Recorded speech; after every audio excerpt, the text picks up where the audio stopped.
Welcome everyone to another Roundtable talk. Today is July 16th and we have a very exciting talk lined up for you today. The topic of today is the Constitutional Committee election, and we're joined today by 3 candidates of the Constitutional Committee to talk about the election and to also learn about themselves, their coalition or their own individual application, and to just talk and find out more about why they applied and also their thoughts and opinions about the Constitutional Committee. So really quickly, my name is Nicolas Czerny. I'm the governance lead at the Cardano Foundation and I'll be one of your moderators today. And let me quickly kick us off for those that are not that close to Cardano governance with a really short TLDR about what is the Constitutional Committee. So if you're unaware, in Cardano we have something called decentralized governance that is live on mainnet. So Cardano itself is governed by its community, and one of these governance roles is the Constitutional Committee. And the role of the Constitutional Committee is to assess whether the proposals, or as we call it on Cardano, the governance actions on Cardano, adhere to the Cardano Constitution. So the role of the Constitutional Committee is not to assess the merits of a proposal, but to simply, sometimes not so simply, verify whether a proposal, a governance action adheres to all of the requirements and the rules outlined in the Cardano Constitution. This is not the only governance role, but the only one that we talk about today. Of course, there's 2 other roles, the stake pool operators and the delegated representative, or DREPs as we call them. But as I mentioned today, we talk about the Constitutional Committee. And to talk about the Constitutional Committee, we of course need to talk about the election that's live. And let me hand over to my co-host today, Thomas. Please go ahead and maybe share a little bit about the election itself and what's that all about. Yeah, thanks, Nico. So the Constitutional Committee election is a process that has been going on now since May. It started with registration May 8th. That went for a month and a half, where anyone could sign up to be a candidate, which we have 3 candidates who did sign up here, as well as 7 others who did sign up. We are now in the voting period in which DREPs can vote on their preferred candidates. There are 4 places that needs to be filled to maintain the committee size of 7, which we currently have. This is because 4 out of the 7 seats are expiring this September, and we need to get them filled. So next week on July 23rd at the epoch boundary, voting will end. The results will be audited closely following, and the 4 top candidates from the voting period will move on to an on-chain governance action submitted by Intersect on the epoch boundary starting July 28th. So yes, that's super short about what the CC election and the timeline for it is. Thank you, Thomas. It's really important to level set everyone and to call out the election is currently live, and if you are a DREP, you can participate by going to intersect.ecclesia.vote, and you can still cast your votes until the 23rd of July. It's very important that you please do that as well if you are a DREP. But now let's hear from our esteemed guests, or the candidates of the CC election 2026. Because you're on the right side of my screen on top, we can start with Darlington from the Asia Africa Cardano Coalition. So please introduce yourself, your coalition, and also a little bit about your background in Cardano and why you as a group, as a consortium, decided to apply. I first have to unmute. Hello, everyone. Hello, Cardano and all the lurkers and folks who might be seeing this for the first time.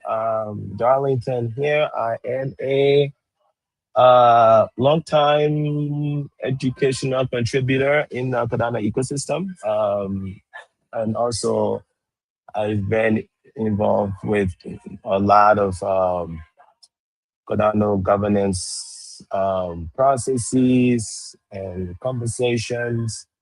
Um, Also, I've been heavily involved with just educating the public, largely in Kenya and East Africa and online about Cardano tech, Cardano governance, and how to participate.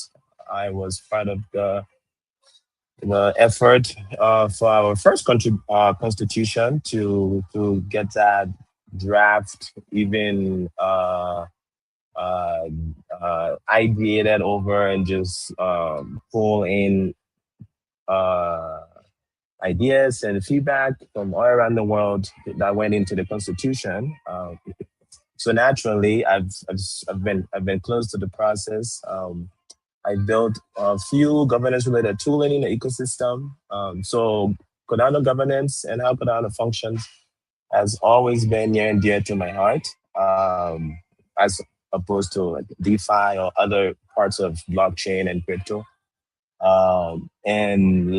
As part of the effort of the massive effort to get groups and communities all around the world to be part of what has gone into the constitution. A bunch of folks from Africa on the continent and Asia came together to put together this correlation that together we as continents represent over 6.5, represent loosely 6.5 billion people, and so we do a lot of work to try to get these voices into Cardano, and so with election coming up, we wanted to take that effort to the next level, and serve as a part of the Cardano governance structure, to be able to make sure that we're participating. We're not just benefiting from Cardano, but we want to serve Cardano to make sure that the constitution that we all agree to is being abided by, as we make different decisions about the protocol, about the community, and so that's why we're doing it. We are a Our structure is largely 7 people at the very top, across Africa and Asia each. And then the goal is basically when there's a governance action, we can come together, discuss it, and then we aim as the constitutional committee voting member on if that serves Cardano as we have enshrined in the constitution or not. That was long and maybe silly, but yeah, hopefully there were some things that made sense there. It absolutely did. Thank you so much for the introduction. And it's great to see that coalitions like that are forming. I know that the AAC has been, you've been around for now more than a year, I think, or at least the first time I read about that. It's great to see that you're stepping forward. Thank you for your introduction. All right, and then next one on my screen on the bottom right is Jibiri. Same question to you. Could you please introduce yourself? What is your background in Cardano, and also why did you choose to sign up or apply as a constitutional committee member? Yeah, I am Seun Biri, and I am an individual candidate from Nigeria, Lagos. My general background is in law. finished my LLB from the Lagos State University last year. And I have sort of experienced a lot of relationship with governors in the Web3 space since when I have been in this space. I think over 4 years now. I was still a student when I started involving in governance and tokenomics. They go hand in hand in this space. In Cardano, I recently started contributing in the governance incentive work group and the constitutional amendments work group. So basically, putting my thoughts together, trying to help governance, because Cardano governance is quite interesting and unique. And I also like assist in the constitutional working group as like for the phase, like the product phase as the cap phase, to help like push the product out for like ease of constitutional amendments and all. So I am actually running for the constitution position, the constitutional committee position, because of like the role is basically or fundamentally a legal interpretation role.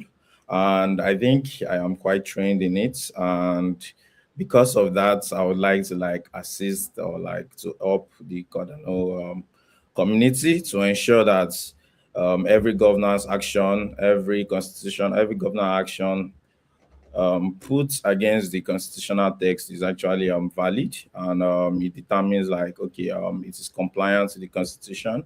And yeah, so that's the major reason I'm applying, because of like I love governance in general, and I would love to contribute as a constitutional committee member. Great, thank you, Sean. And finally, now I understand. I have a picture to your name because I only see you in the working group meetings. It's great that we connect finally. And apologies that I didn't immediately connect the dots there. That's probably on my part. But yeah, thank you for your introduction. All right, and then of course, last but not least, we also have Ian here. So Ian, same question to you. Please introduce yourself. What brings you, or what are you doing in Cardano? And also, why did you decide to apply as a constitutional committee member? I'm a believer in the power of blockchain technology to change the world that we live in. And that's why I'm in Cardano. And in Cardano, I am an open source contributor. I am a member of Intersect, and I have contributed in communities and projects like Kimber Labs and Game Changer Finance. And I'm also an Andamio pioneer. And the reason why I chose to stand in this election is because I believe that this is the only way that I can make the world a better place with the gifts that I have.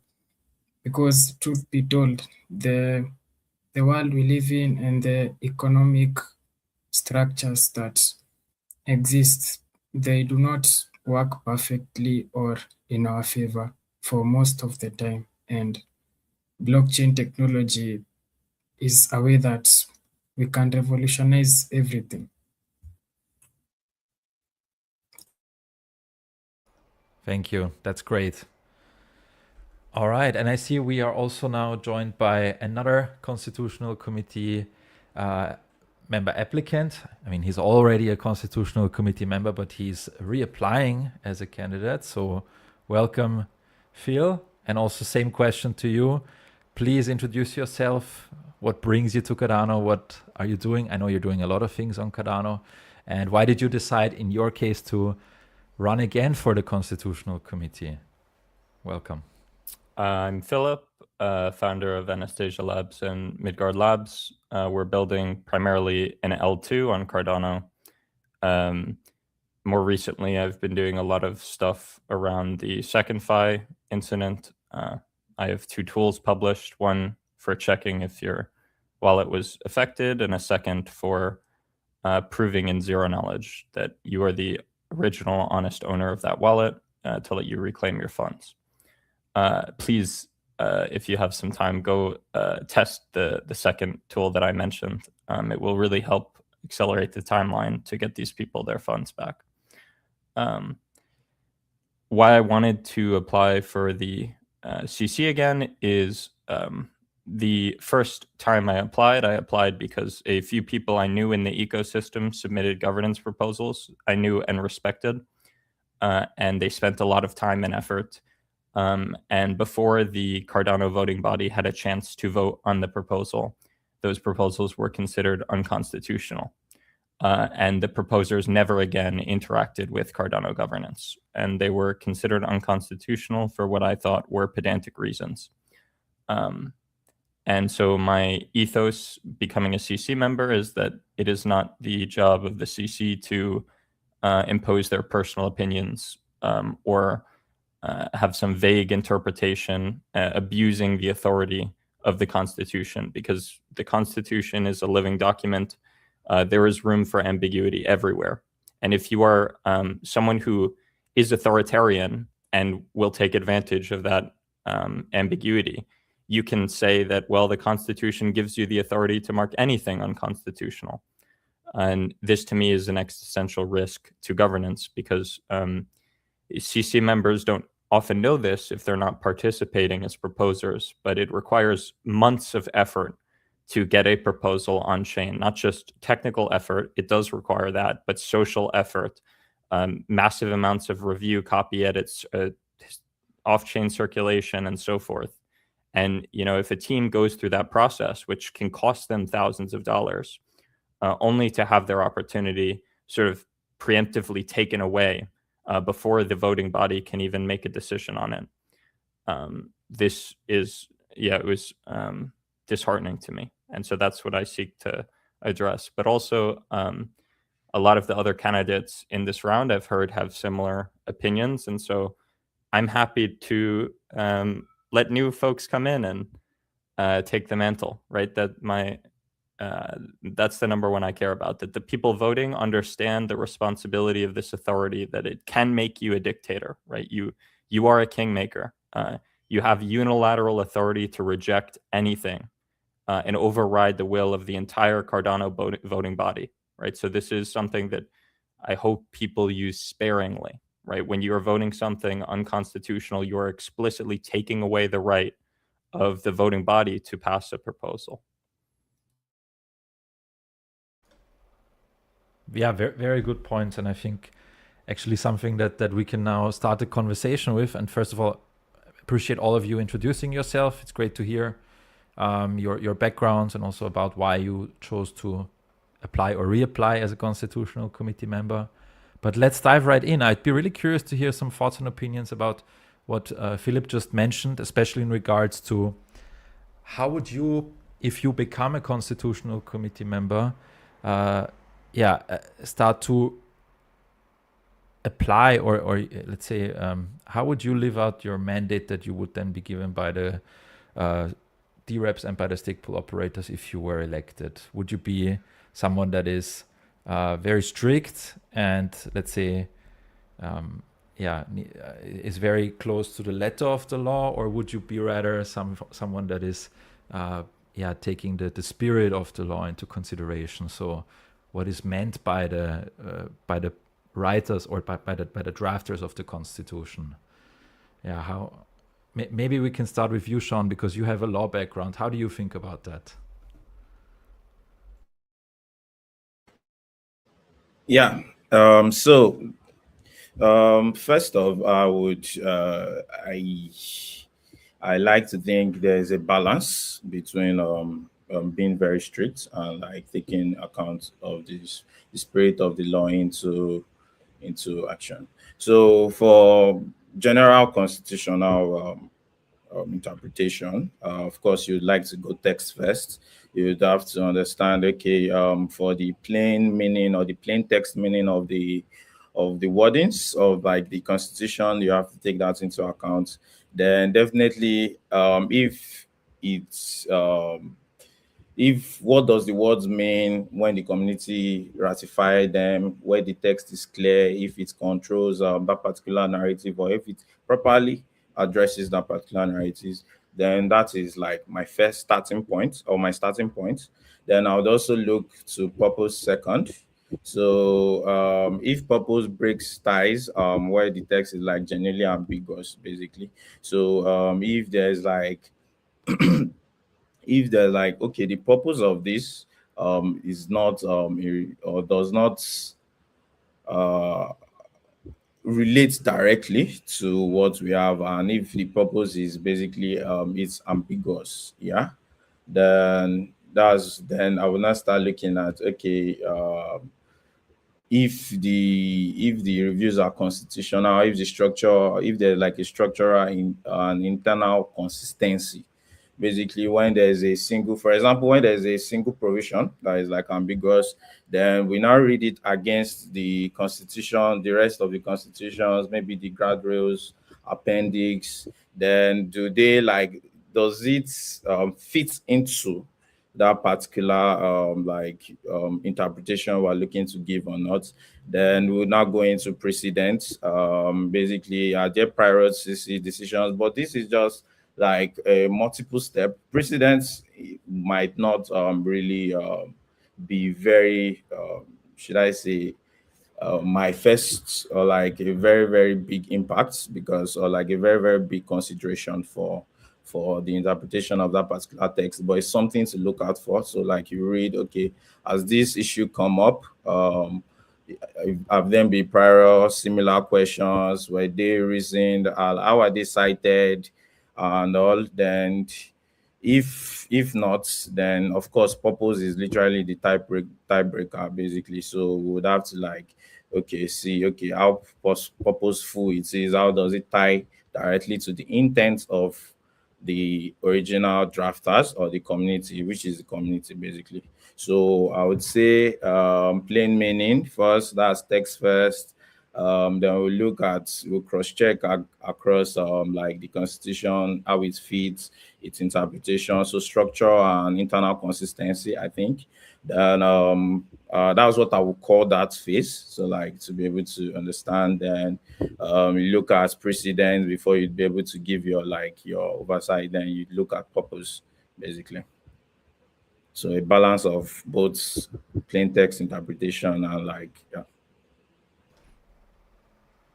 Thanks. Yeah, that's a great explanation. I'm curious to hear, especially Darlington, right? In the case of a consortium, I mean, I know that because I'm also part of a constitutional committee consortium. It's not just my, or in your case, then your decision on how to handle these scenarios and cases. So I'm curious, did you already think about as a group on how you would approach that, or is it rather that each of you individually does their assessment and then you come together? And yeah. A bit of both. As a consortium, generally with the current 7-member body, which by the way is going to rotate every year on the consortium, the current makeup generally agrees with the text first approach, and for the most part, we also have some alignment on not being too pedantic about some of these gray areas, and just try to look at the text in plain English and assess the proposals based on the text. And that's because in my introduction I mentioned that a considerate amount of effort went into drafting the Constitution, and this is not our first Constitution. This is our second already, and even the second one had quite a bit of effort as well. Went through 3, if not 4, on-chain vote before a version was ratified. So we trust that document represents the will and the desire of the Cardano community. So it's law is what we reach for. Because it's a 7-member body, each member, we have an async process where each member will document in writing how they're reading the text. I personally align with the plain text reading as well, in as simple English as possible. We had lawyers helps with the drafting of the Constitution, but a lot of it was just people, right? It wasn't 7 lawyers in a room and constitutional scholars making a document. It was made by the people to serve the people. So that would be my personal reading. But the consortium is each member document their position, and then we have we have a synchronized call to do at least one debate. And then we make our final decision how the consortium will vote asynchronously. Thanks also for explaining your internal process. I think it's very important for the voters to understand how that works. But Ian, how would you approach that? Would you be a strict constitutional committee member, strictly, let's say, adhering or upholding the text of the Constitution, or would you also consider the spirit of what was said? Because I can tell you, sometimes things are not as easy as you think they are to assess. Because there can be one thing that is omitted, but it is indirectly implied, especially when it comes to treasury withdrawals. But yeah, how would you approach that? Well, that question is a loaded gun, because even in the Bible, in the first verse of John, it says, "In the beginning was the Word, and the Word was with God, and the Word was God."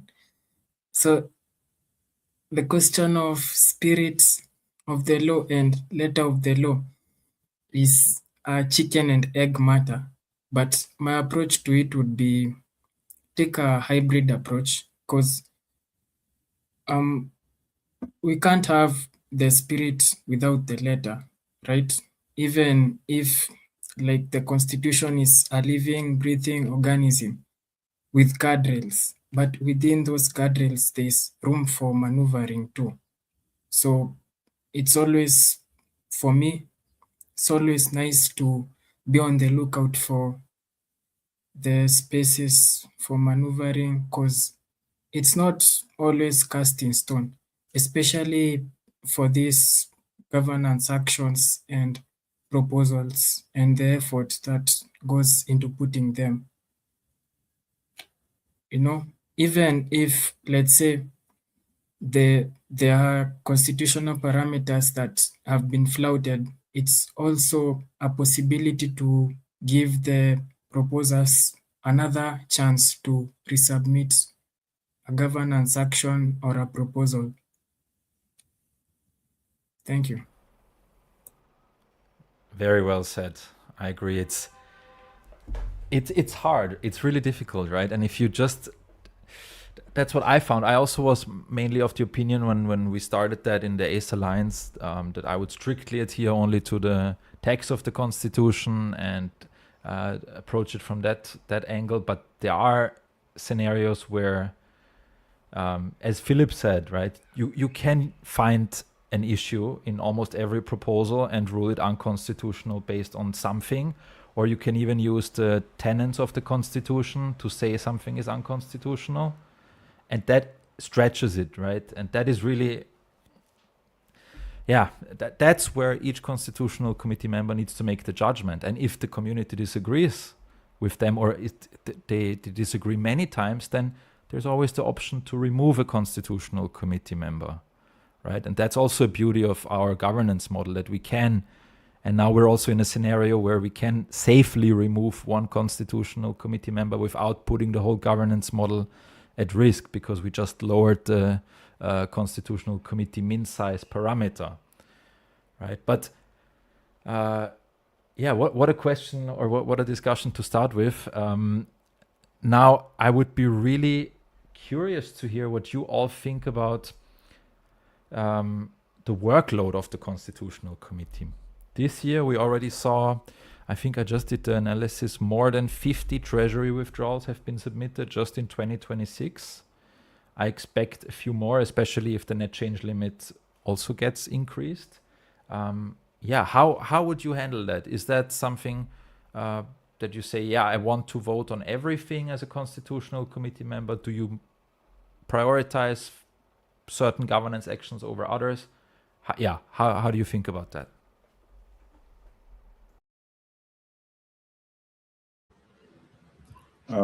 Okay. I think I'll just go. I think, yeah, it is quite important for the CC members to actually vote on everything. But I know that there's like a CC fatigue because of like the sheer amount of things you have to. The workload is actually quite demanding, and it is unpaid.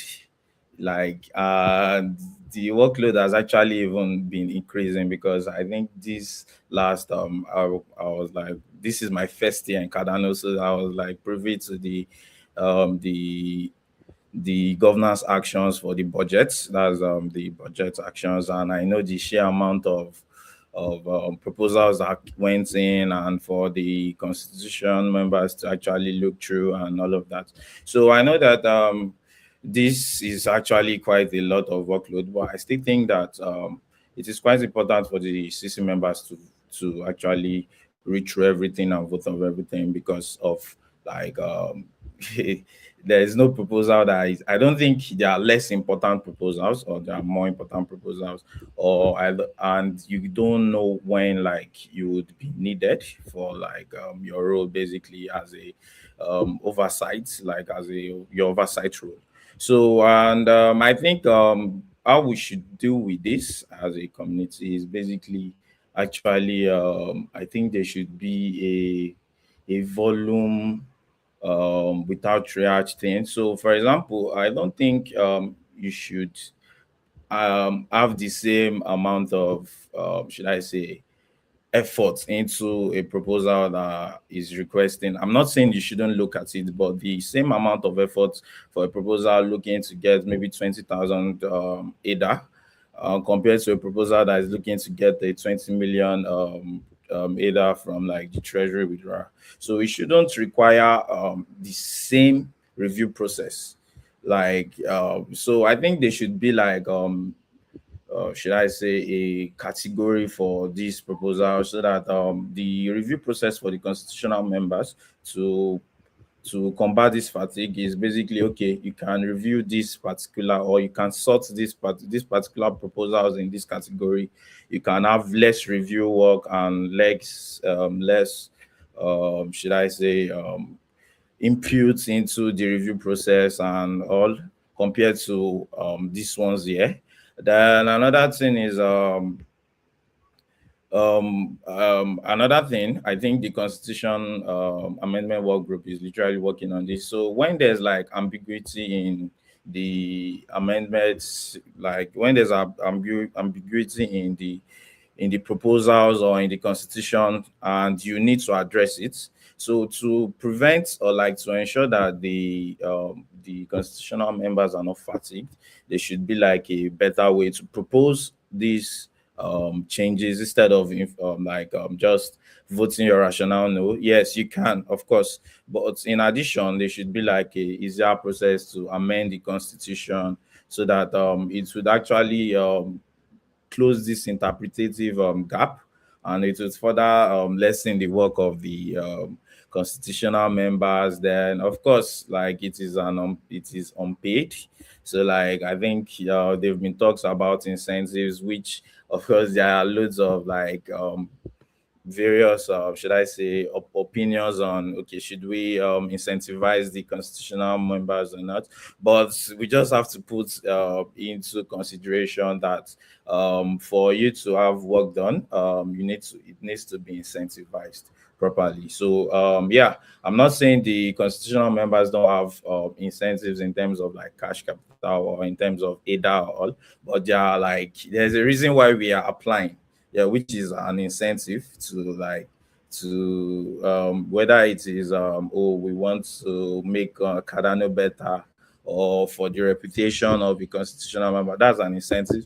But I think the constitutional committee role should be better incentivized. So this would help combat the fatigue. And I really even think the fatigue is even underreported, because of like you are a constitution committee member. You shouldn't complain because you know what you signed up for. But yeah, so that's my opinion about that, basically. Thank you. Yeah, and I think I heard at least 2 or 3 potential constitutional amendment ideas, which is great, Sean. Yeah, how are the others thinking about that, especially when it comes to the workload, right? Because there are things, for example, like info actions where CC member votes are maybe not needed, right? Or, I mean, why is it important to vote? Because if you do not vote, you're not vote. Sorry, it's a bit confusing. If you do not vote, it is treated as a no vote on the ledger side, right? So from that perspective, even if you're not opposed to something, if you do not cast your vote, it appears like a no, or at least it is counted like that when the calculations are made. But it is also completely clear to me that, especially if you are, and now I'm looking more at Ian and also Sean, right? If you're an individual, or even Philip, if you're an individual CC member, the workload is only on your shoulders, right? Whereas if you're in a coalition or in a team, you can maybe share the burden a bit. So yeah, what do you all think about that? Yeah, I can take this. Sure. The workload is massive as a CC member. It is very time consuming. Even the tooling itself, like forget the actual act of reviewing the proposals and making a decision and reviewing them with respect to the Constitution. Assume you've already done that. The actual act of submitting the yes or no vote is difficult because it's such a niche group, right? There's only 5 people. Essentially, there's no tooling to serve these people. You can't have your key in a wallet. You can't have your key in, for instance, a ledger. You can't essentially do any of the normal things that people would do to interact with crypto. You're forced to use like the Cardano CLI, which means you have to either be technical or have someone walk you through this. And it gets even worse with a bigger group, because now it's not just one person needs the CLI, but every person needs the CLI. And you got to pass around this unsigned file thing, and you got to show everyone how to review what they're actually signing. And so it's very difficult. The second thing is it's unpaid. And so it's, I encourage groups, like smaller groups, but with a very big group, essentially you're asking a lot of people to do a lot of unpaid work and a lot of technical work to participate in the CC. And we've already seen CC members, groups like leave the CC because they're like, this makes no sense, I'm not doing this, which is unfortunate. And so I think what I would hope to see is better tooling, especially for group-based CC members, because right now it's an unbelievable burden to have a committee-based CC. And the second thing is the individual responsibility and accountability is important, especially in a voting system like this. One of the things I talk about a lot with DREP voting is people aren't often equipped to evaluate individual proposals, DREPs, because they don't have the domain expertise. And this is the same in traditional business, right? I can't evaluate when Amazon does something, whether it's a good idea or a bad idea. What I can evaluate is whether an individual is performing well or not, right? If there's a new CEO of Amazon and, over the course of the year, Amazon's stock price goes up a ton, I can say, oh, well, he's performing well as a CEO, right? This is good. And so as an Amazon shareholder, I would vote to continue, to support him as the CEO. It's the same in on-chain governance, right? You can tell based on historic outcomes, right? Even if you're not a domain expert, if you can attribute those outcomes to some individual or some entity, then you can make informed decisions without being a domain expert. And it's the same for CC, right? Individual voters on CC members might not have the domain expertise or context of what even the Constitution is, what is the role, etc. But it's much easier to evaluate, hey, is this team or this person performing their role well in the CC? This gets muddied when we have committee-based CC members, especially if the committee is opaque. Like historically, there are a few CCs right now where it's hard to even find the individual members of that committee. It's just referred to as a committee. And so then if the public has a disagreement around the outcome of some vote, you can't attribute it to an individual, because what you can say is, well, it's a committee decision, and thus the bad apples, when they reapply to the CC or something else, they say, well, the bad apples that you guys didn't like are gone, right? And so it's, it wasn't all of us, and the ones that are still here, etc. And this is a problem. There needs to be, regardless of whether you're an individual CC member or a committee CC member, there needs to be individual accountability and attribution, right? If you're a committee, individuals need to show how they voted. Because that is the only metric by which the retail voting on these committees is able to make an informed decision.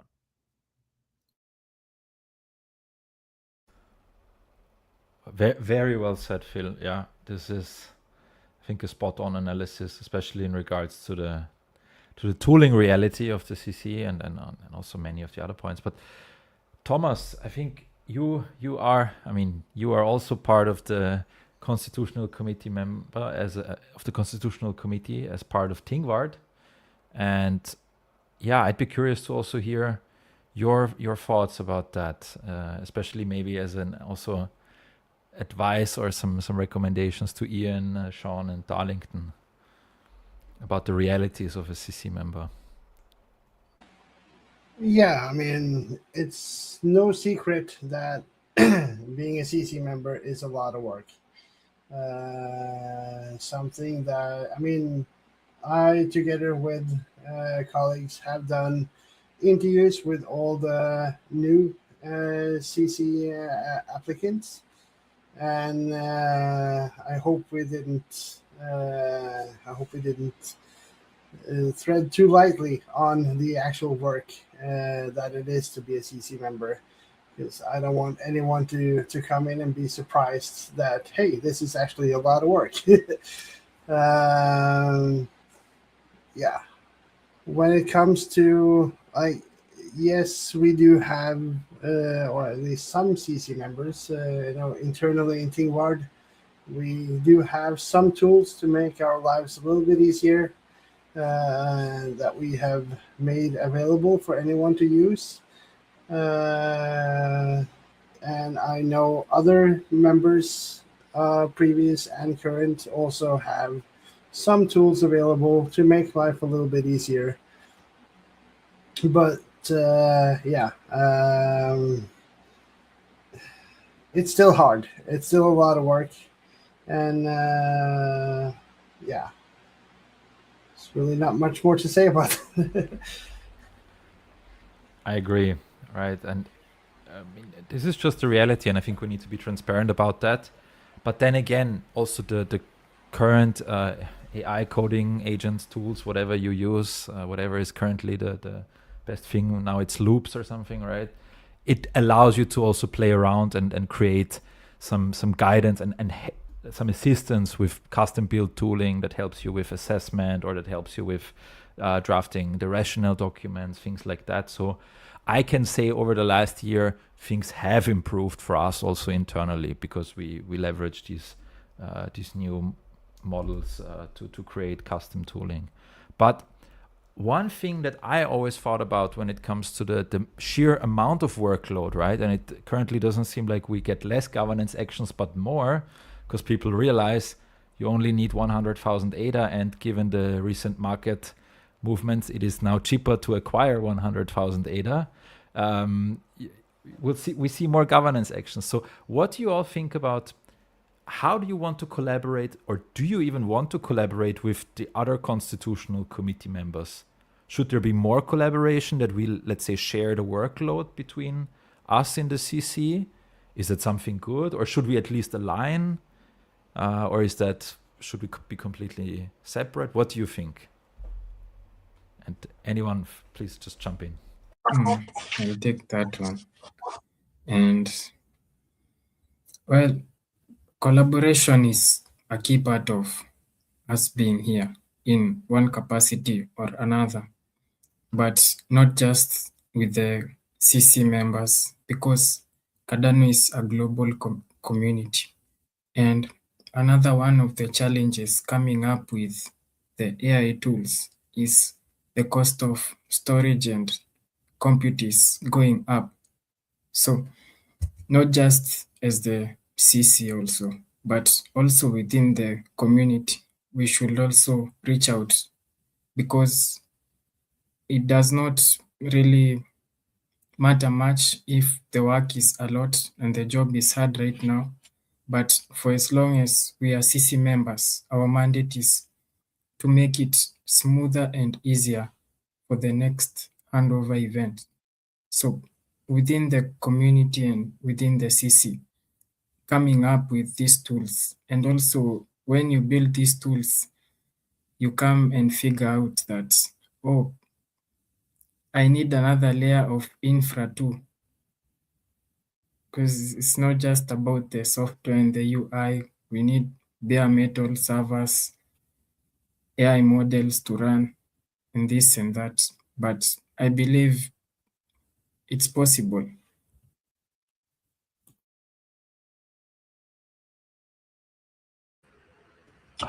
I'll say definitely if collaborating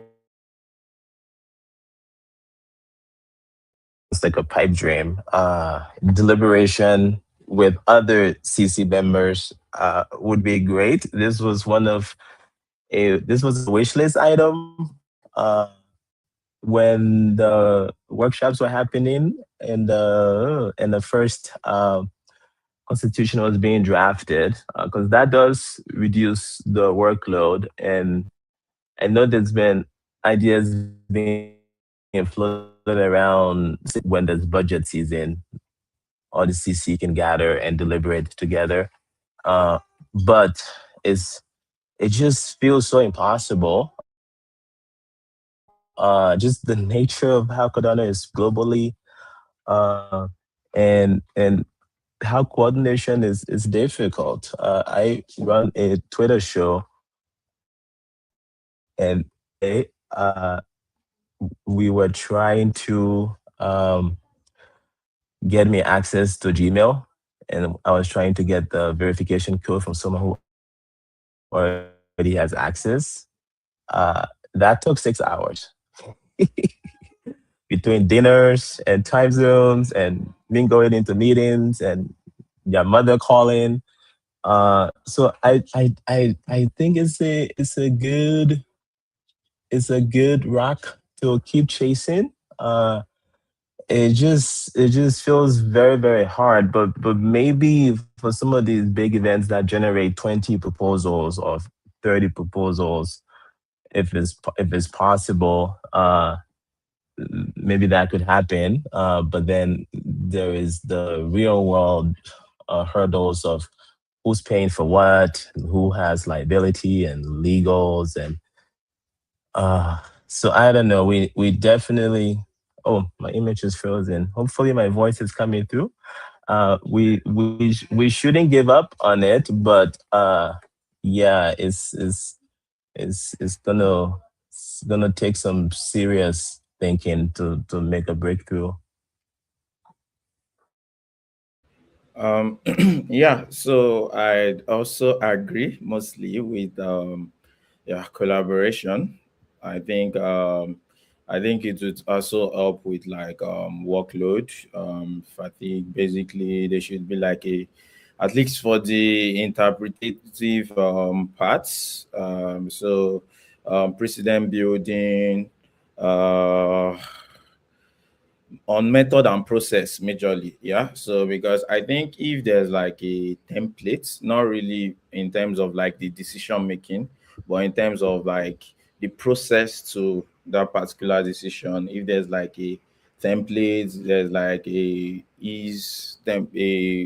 template for writing rationales, like things like that, that would make members like less work. I think collaboration could work there.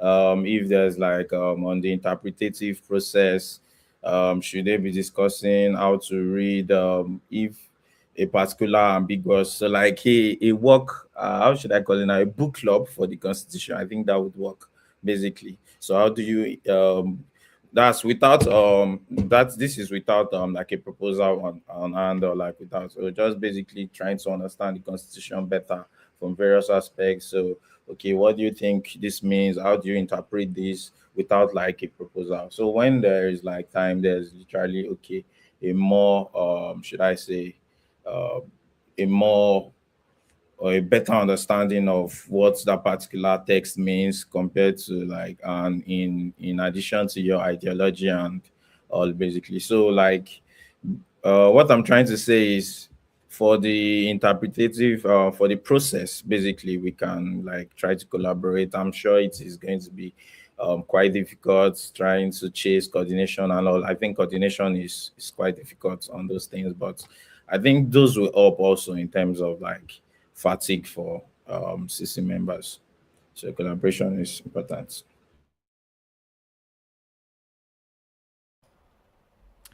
It is. Coordination is, I think, among the most difficult things ever, not just when it comes to CC collaboration, but also, especially if we talk about how to coordinate funding decisions and things like that, treasury allocation. But that's a whole other topic. Nicholas, I Yes. also believe another aspect to collaboration would also be working in tandem with previous members of the CC2, not just amongst ourselves. So, you don't want to create sort of a cocoon, like should be open channels. Yeah, very well said. Right, this is a way how we can also expand the potential talent base, or the talent pool, not base, sorry, the talent pool of constitutional committee members. Because, right, how can someone understand what it takes to be a CC member is, of course, by watching the current CC members on how they arrive at their, let's say, decisions and how they work. I think this is a very good point, Ian. Phil, do you want to share your thoughts around collaboration in regards with active CC members or retired CC members? What do you think about that?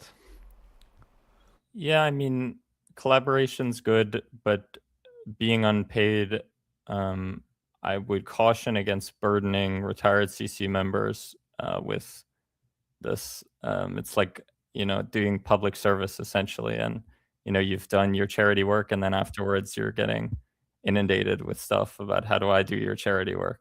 It's like, no, I'm done. I think the collaboration in the most effective form for this would be collaboration on tooling and UX for CC members, because there are many committees. All of them have their own voting tools. Each committee has dedicated a lot of time into making these things and making a process that works for them. But this is a lot of redundant work, right? When you have 3 different committees that have invested substantial time in creating a tools purpose built for the coordination of their committee and voting, and displaying the vote so people can see what they're signing before they sign it.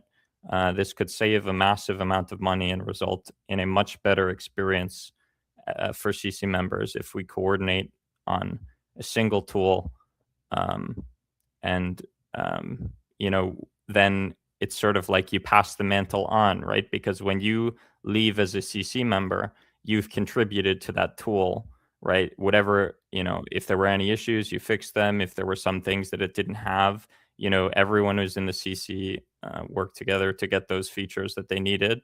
And then when new CC members come in, they take, you're passing off this tool for the future generations, and it improves year by year. And so I really, really hope that we can see something like that. And also non-technical coordination in the same capacity, like other non-technical tooling or processes that committees use that they feel has helped them, right?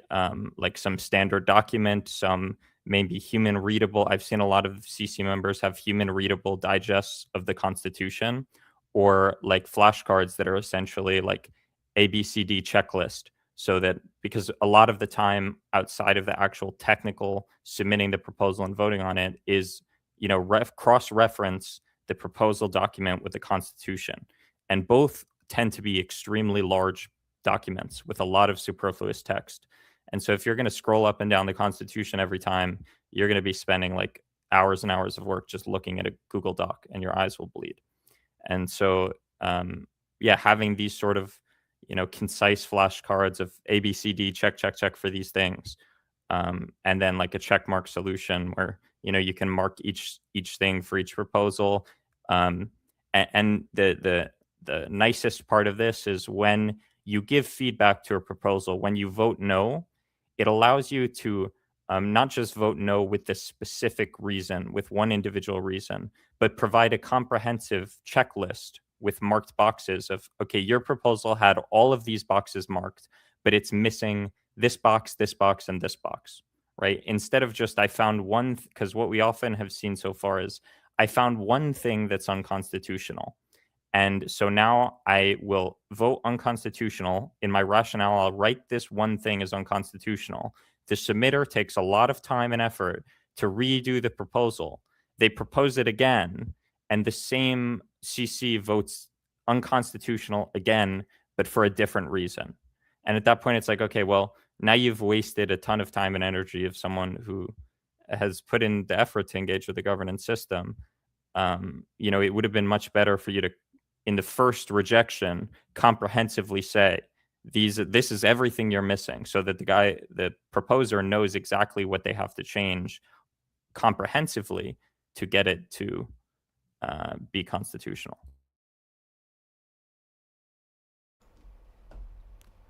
Yeah, I think that's very well said. Thank you. Fully agree with that. Thomas, I think you also have some thoughts around the collaboration. Yeah, so I deeply agree with Phil. Collaboration, both technical and also non-technical, is something that I really would like to see more of between CC members. And thinking back to the first cohort of CC, or the ICC back then, we used to have a weekly weekly meeting amongst the CC members, where any CC member could show up and discuss whatever they had on their mind, whether it be a proposal they were struggling with, or even sometimes technical solutions. And there was a tool developed back then which we in Tingvad use on a weekly basis, or to this day. We have iterated it and made it our own. So we have done exactly what Phil said. We took what came from ICC and built upon it. But there's little to no collaboration between CC members right now, and that's something I really wish to see more. And I'll raise my hand to help host it to get some more of that collaboration. That's very much welcome. That makes me very happy to hear, Thomas. All right, since we're now already moving to the end of our discussion, it always amazes me how quickly these governance sessions go by, especially for me, because I love governance. But before we end, I really want to give each and every candidate an opportunity to share again quickly, why should the DREPs, why should the community support you? And yeah, you have a minute. Let's start with the candidate on the right side of my screen, which is Darlington. the stage is yours. Went from the left to the right. Yes, like I said earlier, this is a very hardworking group that already holds monthly town hall, keeping Africa and Asia communities abreast with what's happening in Cardano. A lot of people want to serve, even though this is a very difficult, as everybody have said, and unpaid job. We're glad to do the work because we care about this community. And I will say, this will be is 7 member per continent, so there's 14 people that would be deliberating. I think this will be one of the biggest CC consortium. I would love the Cardano community to give that structure a chance to see and learn just how effective we can make Cardano work. If it's the bigger groups or the individuals. So that's an interesting model. We're happy and excited to try it. Hopefully that model reduces some of the workload. But there's 7 named in the proposal. The other 7 is coming. You can go ahead and check it out. These are all people I'm sure most of you know or have been to their workshops. Thank you, Darlington. Sean, your minute is up. Go ahead. Yeah. I think it's mostly credential fits. I am a legal person who have loved governance for quite a bit. So, like, the core function of the CC member is constitutional interpretation, which I am great at, basically reading governance action against legal text, deciding whether it complies or not. Also, I am independent. I do not have any affiliation with any stake pool or treasury funded row. So I think that should be like a plus. So yeah, and I'm quite hardworking and very, very consistent. So I'd love you guys to vote me in. Yeah. Thank you. Thank you, Sean. Ian, please go ahead. Well, if you're watching this, vote for me for number 1. You believe that these digital rails that we are building, they are superior than what we have in existence. And 2, from a business point of view, the purpose of a blockchain is selling block space. And in Cardano, we have one of the cheapest bytes in block space compared to most of all other blockchains. And the ones which have cheaper byte space, they are not as decentralized as Cardano. So what we are missing as an ecosystem is a lot of transactions, multiple transactions. And if you believe that too, vote for me. Thank you, Ian. Philip, go ahead. Vote for new faces that will take this responsibility seriously, and be very conservative about when they vote something unconstitutional. And also vote for faces that recognize the burden for proposers, how much work it takes to interact with the on-chain governance system, and will interface actively with proposers in the community proactively, right before their proposal goes live, to make sure that these things don't happen. And because the last thing we want is to lose brilliant minds in the ecosystem because they have an awful experience as a proposer and they decide to never again interact with the on-chain governance system. Thank you all. With that, the only thing left to say is please go out and vote. You can cast your votes if you're a DREP until the 23rd of July, but don't wait until the last minute. I know, unfortunately, DREPs like to wait until the last minute to cast their votes. Some of you on this call are DREPs and are guilty of that. But please go out there, vote, and yeah, make your voice heard. This is what governance is all about, especially in a community like ours. We have the power to decide on who is going to be part of the Constitutional Committee. And I just want to say thank you to our amazing speakers today for joining us, for everyone that participated in the live stream, the comments that I saw. Thank you for watching, and see you on the next Roundtable Talk. Have a great evening, have a great rest of your day, and see you soon. Take care.